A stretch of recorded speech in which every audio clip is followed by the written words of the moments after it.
This video was supposed to be released after the updated platinum farming video. It ended up being delayed because some of the members of our community asked me to do a video about cephalite resonance first. Now that video is done, and you can check it out on the provided link after this guide. Also, if you haven't joined the Tennicon 2020 pack giveaway, then I suggest you check out that cephalite resonance farming video if you have time. For now, let's focus first on endo farming. So as usual, I will give some tricks in this video about an updated guide to farming endo in the game. For those who are new to the game, endo is one of the most needed resource in Warframe, since it will allow you to fuse or upgrade your mods. Some mods, especially the primed versions, needs a lot of endo. That is why players are looking for a very efficient way to farm this important resource in the shortest possible time. Before I show you any builds and tricks, I would just like to inform you first that this will be a solo endo farming guide. I don't do a lot of endo farming with a team because of my crap internet connection, and it would require a specific group to gain as much as 1000 plus endo in under a minute. Solo farming endo for me is more convenient, and it gets the job done. In fact, solo endo farming doesn't fall behind that much with team farming. It will give you the amount of endo you need in the shortest time possible if you know the right frames and missions. To begin with, let's discuss arbitration missions. I consider this mission as my top 2 when it comes to endo farming. It's an absolute loot cave for endo, not only because it holds endo as a reward for each round, but it can also drop hayat and sculptures which you can trade in Maru's Bazaar for endo. Solo farming arbitration missions for endo doesn't really require you to do a long endurance run, or in layman's terms, stay in the mission for as long as you can. When solo farming, you have to be wise not just to make your life easy, but also to not get bored while doing so. As you already know, arbitration missions consist of survival, interception, defense, excavation, defection, infested salvage, or disruption mission. In my case, I don't usually do interception and excavation when solo farming, not because I can't, but because I just don't want to for convenience. Excavation missions can be a cakewalk with limbo, and interception can be easily solved by Nikes, Ivara, or any crowd control frames.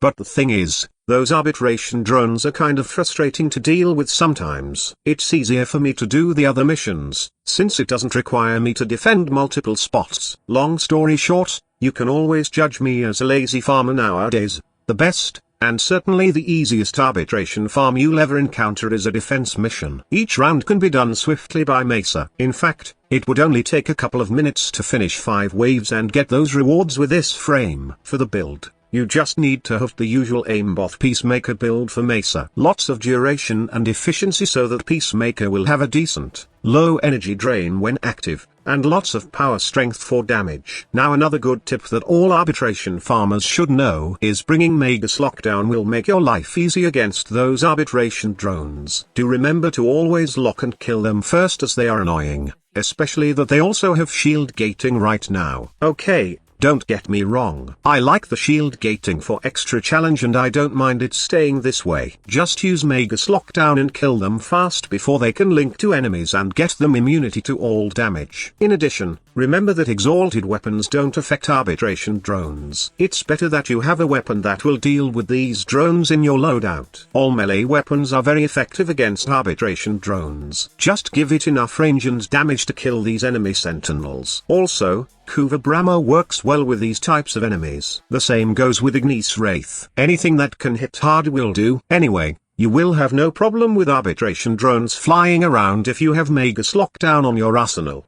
The last piece of advice I can give on the arbitration mission is to check how much time left before the next mission begins. One arbitration mission lasts for an hour before it expires and gets replaced by another mission. You should use this knowledge to determine how much time you will spend on the mission before extracting. You see, players not always do arbitration missions because of the rewards, but because of the challenge it offers. It may not be the best when it comes to getting quick endo fast, but it sure is a fun way of experiencing somehow a challenging mission in the game, while being rewarded with tons of endo depending on how long you will stay in the mission. Just be sure not to die while doing this mission solo, as this means failure to gain any rewards at the end.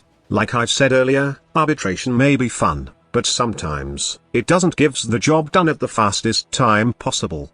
The drop table on arbitration missions are diluted with other rewards, and sometimes you will get mods or arcanes instead of Endo. If you just want to farm Endo alone, then there's no other place you can do it right now than the highest level arena in Sedna, Virginia. So farming this mission is pretty easy now, and you can be rewarded with tons of Endo per run in just a couple of minutes. The ultimate Endo farmer for this mission are Loot Mama Cora and Loot Daddy Necros. A pilfering Strangledome Cora is the easiest way to farm Endo in this high-level arena. Just mod Cora with lots of range, decent duration, and then add a little efficiency and the pilfering Strangledome augment. With this build, all you need to do is stay at the center wherein an energy orb spawn point is located. Cast Strangledome and wait for enemies to be caught by the abilities. If they are dangling, then they will be dropping. What's good about Cora's fourth ability augment is that it doesn't need any power strength at all to gain additional loot. The bonus loot is fixed at a decent 65% chance, and you can just add range, efficiency and duration on your build to make the Strangledome not just a good farming ability, but also good when it comes to crowd control. In terms of weapons to use, there are no specific weapons since the loot chance modifier procs when you kill enemies caught by Strangledome. It doesn't need to be dismembered or anything, just plain kill them when they are hanging. The best weapon of choice for my personal preference though, are Rubico Prime and Redeemer Prime.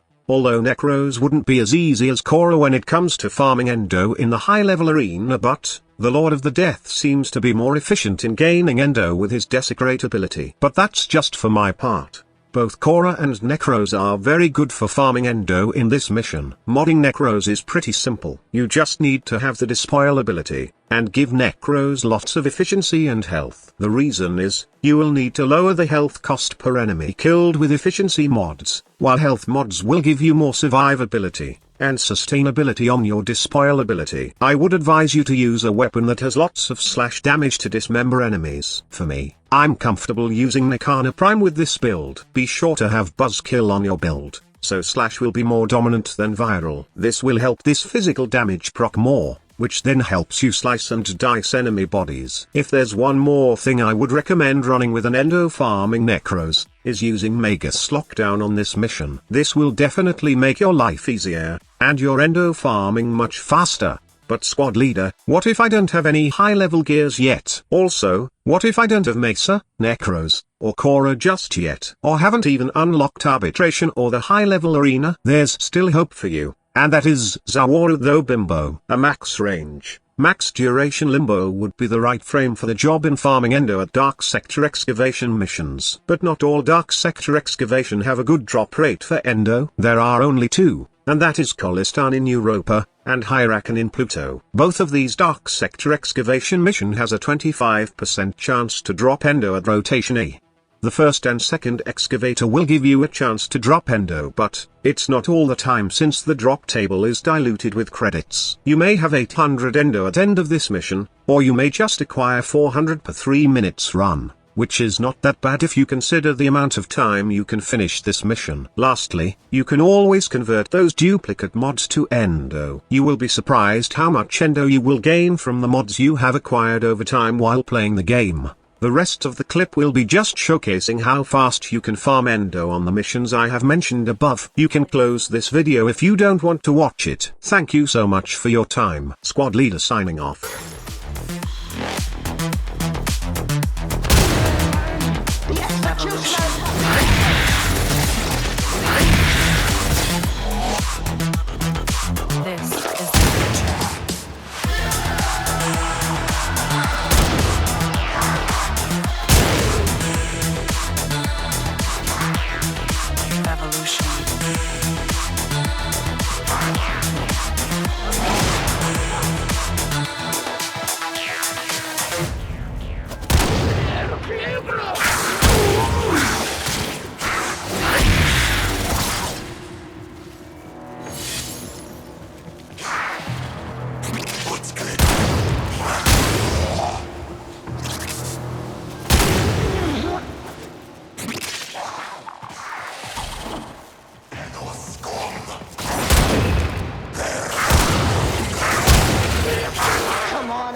Is the future.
Have been taken from us, it's true. But fortune favors the bold. There ain't none so bold as people with nothing to lose. Look what we just uncovered.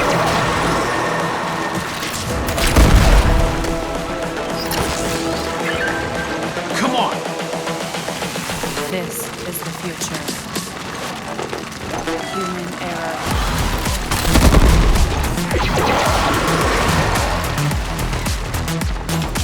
Evolution.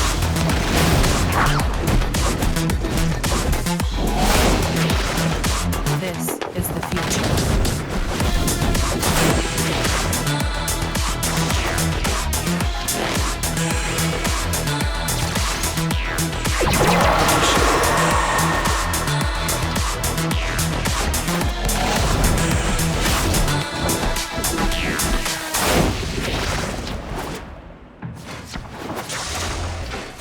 Look what we just uncovered.